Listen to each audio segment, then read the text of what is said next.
and welcome to Your Coaching Journey, a podcast for doctors about coaching. Whether you're a coaching doctor, a doctor who is learning to coach, or a doctor who'd like to build coaching into your professional life, then this is the podcast for you.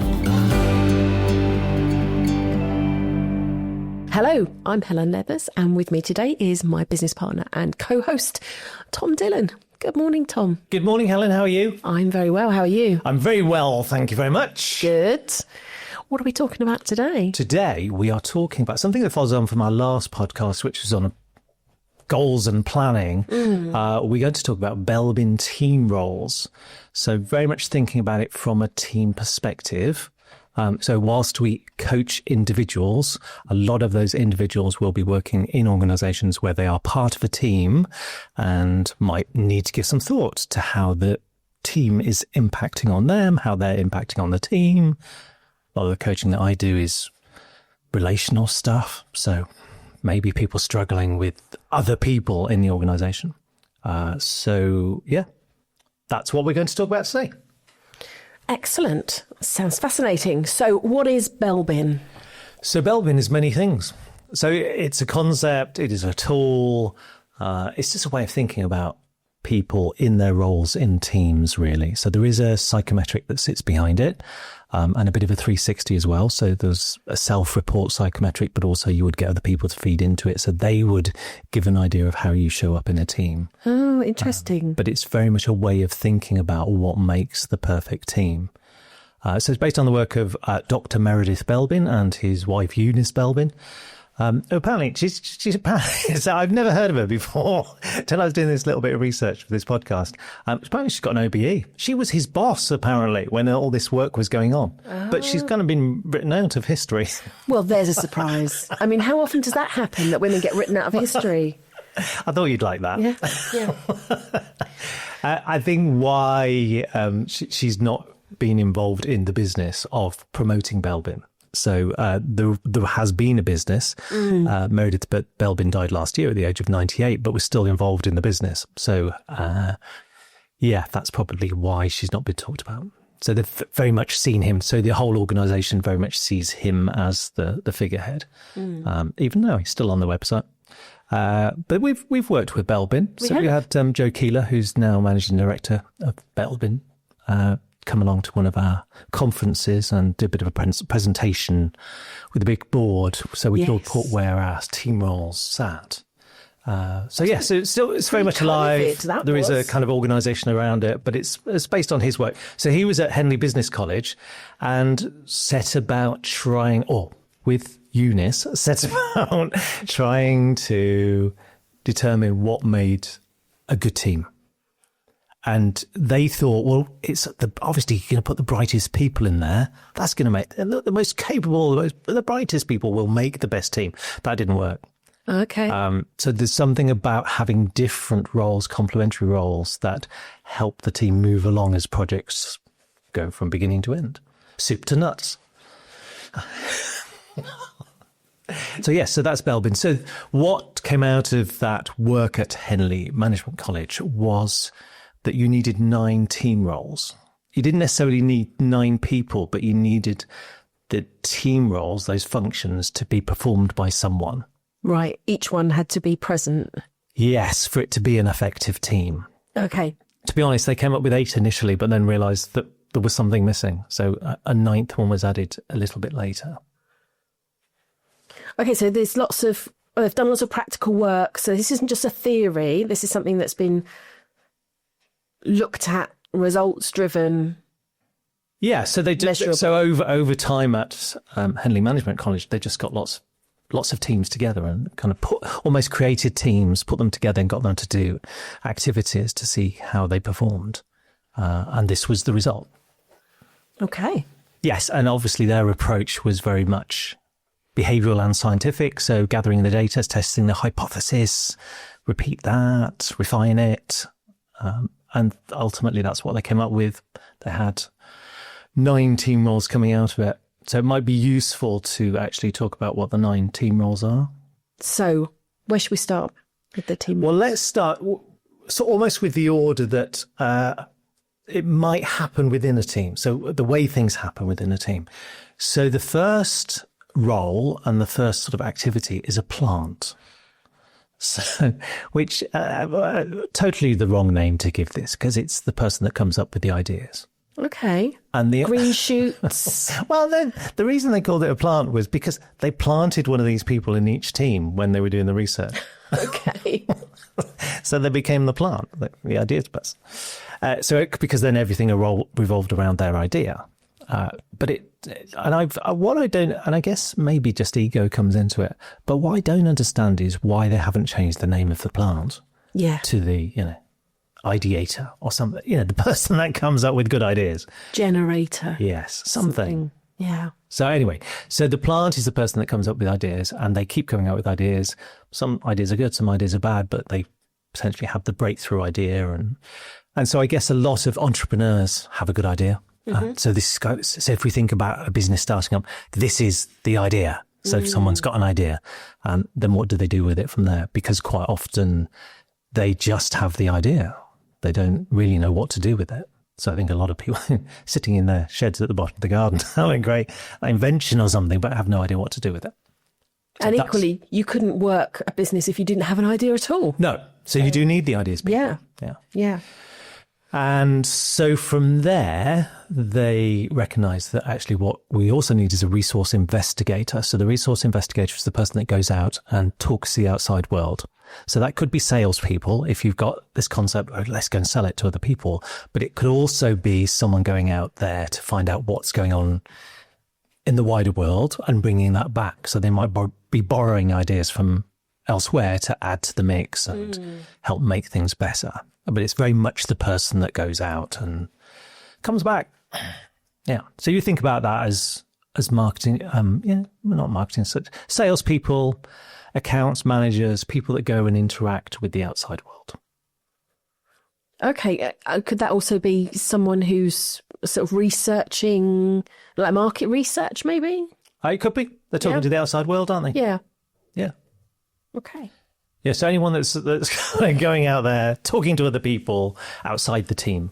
So next, after the resource investigator, we might have a monitor evaluator who looks at the ideas that are being created by the plant and goes, that's a rubbish idea. Let's not do that one.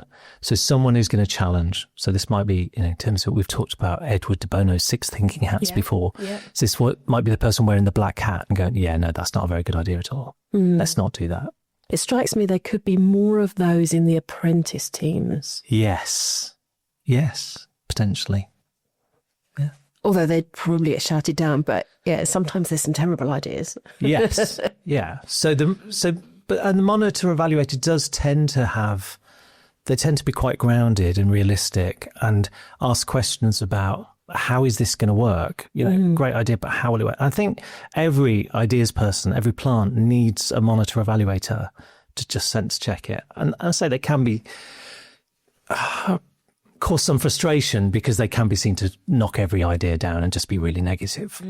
But it's a necessary part of a team to challenge and to make sure that the ideas are knocked into shape or just not followed through on. But obviously the monitor evaluator could cause a bit of a problem. So we've got the plant, we've got the monitor evaluator, we've got the resource investigator. We might need someone to start to keep everyone together and make sure everything's working well. So we would have a coordinator. So this might well be head of department, managing director, someone that's just going to coordinate everyone and have the meetings and make sure everything stays in place. So that cohesion. Yeah. Someone chairing a meeting would be a coordinator. Yeah. So it's just overseeing. They might actually not be seen to be doing too much. So they might be seen to be delegating. That's kind of very much their role. So yeah, I think a good managing director would be a coordinator. Make sure that everything, all the different moving parts work together. Okay. So there's that element of it. Now, obviously, if we've got all these ideas and we've got people arguing, maybe the monitor evaluator is coming in and the coordinator trying to keep everyone together, the resource investigators going out there saying, we need to change this because this is happening in the outside, all of this stuff. We then need a shaper who's going to say, come on, stop talking. Let's get on with it. Let's do something. Okay. We need to get moving. We need to crack on, get the job done. So the shaper is very much that person that's going to be pushing for action to be taken rather than just deliberating what the idea is. So that's shaper. They tend to be quite abrasive. So they're very much the A-type people that just want to get on. And so they will rub people up the wrong way. They don't really care too much about doing that. So they can be quite abrasive. Which is another reason why you need the coordinator, because they're going to kind of just, make sure they stay in their box a little bit. Yeah. From there, we then need an implementer. And again, I think the terminology is quite strange, but the implementer is the one that is going to plan everything out. So they're going to do the Gantt chart and the spreadsheet. They're going to map it all out and say, okay, this is the process that we need. This is how it all has to work. So that's the implementer. So they'll come up with a plan, which would be good for the shaper, because then the shaper can then make sure we get on with the plan. Yeah. Yeah. So they're going to be pushing the implementers to get the plan done, get it out there. Let's get on with it. From there, because the shaper's pushing that, we need a team worker who's going to actually be the harmonizer, that's going to bring everyone together within the team that's doing the work, look after people, make sure they're on side, they're happy to be doing the work. They're ignoring the shaper to a certain extent. But you need someone, the sunshine yellow people. Yeah. That are just going to cheer everyone up. Smoothing the path. Yes. Yeah. So that's the team worker. Now, we talked on the last podcast about people that maybe have a goal and just jump into it and want to get on with it. A bit like the shapers will want to do, let's just do it, let's do it. But they might run out of steam some way through. And so we might get to the point where no one's really interested in the end result and that getting it across the line. So then we have the completer finisher, who is the person that picks it up and goes, okay, well, let's get it done. Let's get the I's dotted, the T's crossed. Let's polish it up and get it to the finish line. That's the completer finisher. So we obviously need one of those in there as well. And then we have the specialist, who, this is the role that was added on later, because they realized that all of these people are around doing all this stuff, and maybe there's no one with technical ability, specialist knowledge about the product. So you need someone who has that, someone that people can go to and go, I don't know about this. What does this mean? And I've certainly come across those in organizations where there's just a guy that everyone goes to with a technical question. They don't actually do a lot, but they're there with that technical knowledge, that expertise. And it was recognized that unless someone has some technical expertise, even the plant might not have the technical expertise. They might have the vision, they might have the creative genius, but they just don't necessarily have the product knowledge to be able to provide that specialist role. So those, I think, are the 9 roles. Were you counting them? No. I trusted you. Okay. I don't think I've missed any out. No, I don't think you missed any out. So say 9 roles, but not necessarily 9 people. So you have a team of 6 that are fulfilling all 9 roles. So the psychometric that you talked about, and we've both done this, we had this done when we did that conference that you mentioned, you come up with your highest score on, but you'll they're sort of ranked. They're ranked, yeah. So you'll have some ability in most areas, but you'll have higher ability in some. Yeah. And obviously the self-report kind of tells you where you think you are in that, and then other people will recognize maybe strengths that you didn't think you had. So they might see you in a different way. And it might be that you see yourself how you want to be at work, but that the job doesn't allow you to be that. So then other people see you as a different role and they go, well, you're a good coordinator, when actually you just want to get on with the job. You don't want to be the coordinator. So there is that sort of mix. But I think from a coaching perspective, we might get someone to do the psychometric, but that's normally more the provision of team coaching where we're working with the team to help them to work better together. But if we've got an individual coming to coaching, it might just be that they are frustrated with the way the team works and what's going on and their place in the team. They might not understand what that is. So I think we don't necessarily have to do the psychometric in order to use Belbin as a concept. I was going to ask you that. How is it useful in the coaching space? So if we think about someone who is a shaper and they're in a team that isn't moving forward, and maybe they're not moving forward because the head of the team, the head of the department, is occupying that coordinator space and is just taking things slowly, just getting everything organized, getting everything in place before they press the button for action to be taken. But the shaper is going, oh, come on, let's get on with it. And just getting very frustrated. So they might sit there and think, well, I'm the one that wants to do all the work. I know what to do. I need to get on with it. And there's this person that's just stopping me doing it. They're getting in my way. And they might not understand other things are happening in the background. So I think Belbin Team Roles is really effective in just saying, okay, it's recognized, or there is this concept that in order for a team to be successful, to be effective, you need all 9 roles to be occupied. Which roles are you occupying? So a shaper is going to say, well, I'm the one trying to get it done. I'm the shaper. Yeah, let's get on with it. But I think just being able to map the 9 roles out and say, okay, who's occupying these other spaces? And so that people start to understand that those other roles are valuable and necessary. Definitely. And necessary, yeah. And if we think about it for doctors, it may be that this can depersonalize friction that's going on within teams. Yeah, definitely. And it could be within a medical department. You do have someone who's a shaper who just wants to get on with it. But there is a degree of coordination to be done. There's a degree of that implementation stage of actually planning it before action is taken. And there may be reasons why it can't go ahead when the shaper wants it to be done. But it may be that someone else is a team worker, wants that harmony within their team, and they've got a shaper who's going, well, you're not doing any work. Well, you need to be doing more.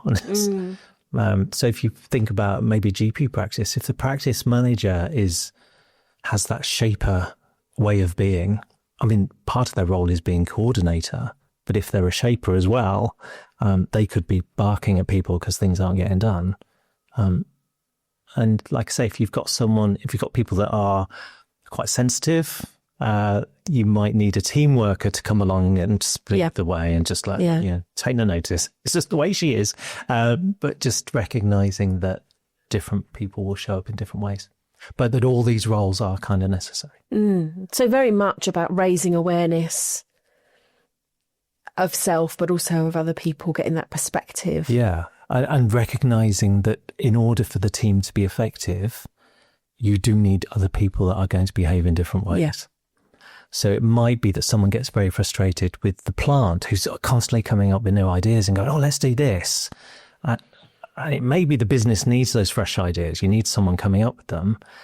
So rather than saying, oh, can you just stop it? Can you just stop, to actually have a monitor evaluator, have a process maybe that it goes through that monitoring evaluation. Just go, oh, let's just challenge these ideas, and allowing the plant to recognize that someone needs to challenge the ideas because not all the ideas are going to be great.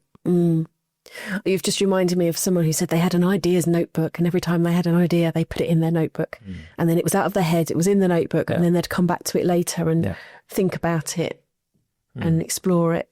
Once the initial buzz of the idea had passed, so they were perhaps using that evaluation skill by putting a bit of distance between the idea and themselves for a short while. So last time on the podcast, we talked about planning. So obviously, if you've got someone on their own that's doing the planning, they might come up with a great idea. They might not be good at carrying those ideas forward. So they might not do the implement bit of planning it out, mapping it out. They might take that shaper approach of just jumping in and just doing it without doing the necessary planning. So it might all fall apart because they haven't planned. And they might not have a monitor evaluator that goes, well, yeah, that's not a very good idea. You need to not do that. But then I suppose some of that can be the role of coach. Let's plan this. Let's explore the pros and cons. Let's look at the reality of the situation and how practical that is and how that fits in with everything else. So perhaps in that one-to-one situation, the coach can be part of those other roles. And you might have someone who never finishes anything. They don't have that complete to finish element to it. So they get halfway through a project and it just gets abandoned because there is no one there to take it across the line. And again, maybe that's why they need a coach. or maybe need more staff. Or more staff, yeah, it depends on the situation. So I think as a kind of ENFP, so I'm very much a resource investigator, maybe the bit of a plant, resource investigator. What else might I be? I'm not an implementer, don't do a lot of planning. Quite a shaper. You will jump in without thinking about Well, things. I'm not, a little bit, but not in terms of with other people. I wouldn't be the one in a team going, come on, let's get on with it. I would, very much want someone else to be doing that. Resource investigator, definitely. Definitely a resource investigator and maybe a plant. Yeah. So I think those would be my top two. Maybe a bit of a team worker of wanting to keep everyone on side and make sure they understand what's in it for them. And so those were probably my top three roles. But I would need other people around me to help fulfill the other parts. Yeah. Yeah. So that's Belbin. Fascinating. I love it. And I did love it when we had Joe Keeler at our conference pre-COVID and we were looking at how many coaches fell into different categories. It was so fascinating to hear.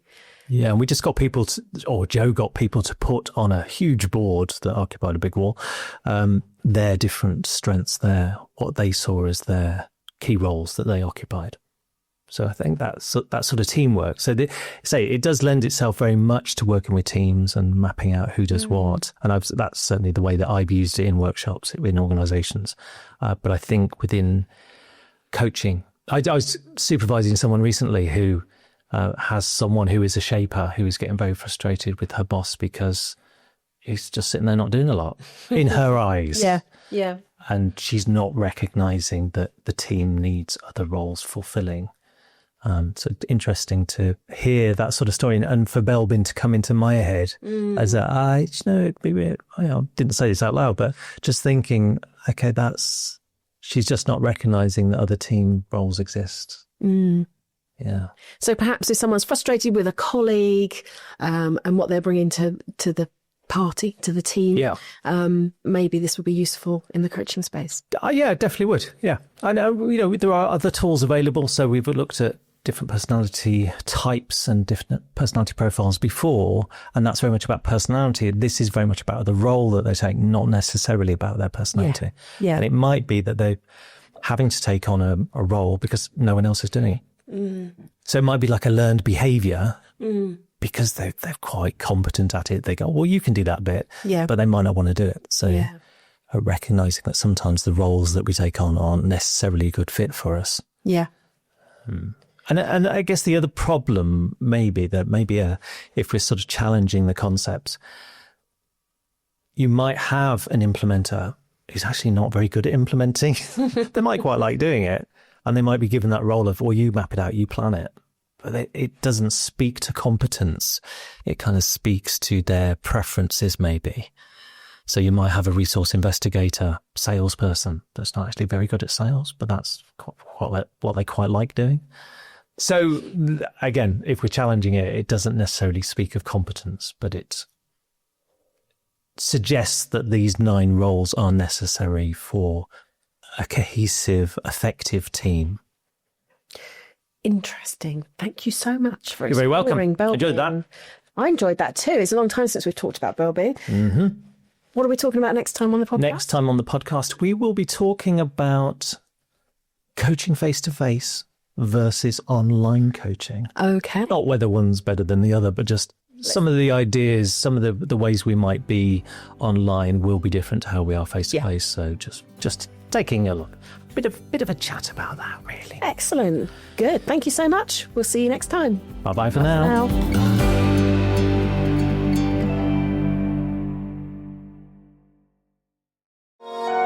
This has been a Monkey Pants Productions podcast.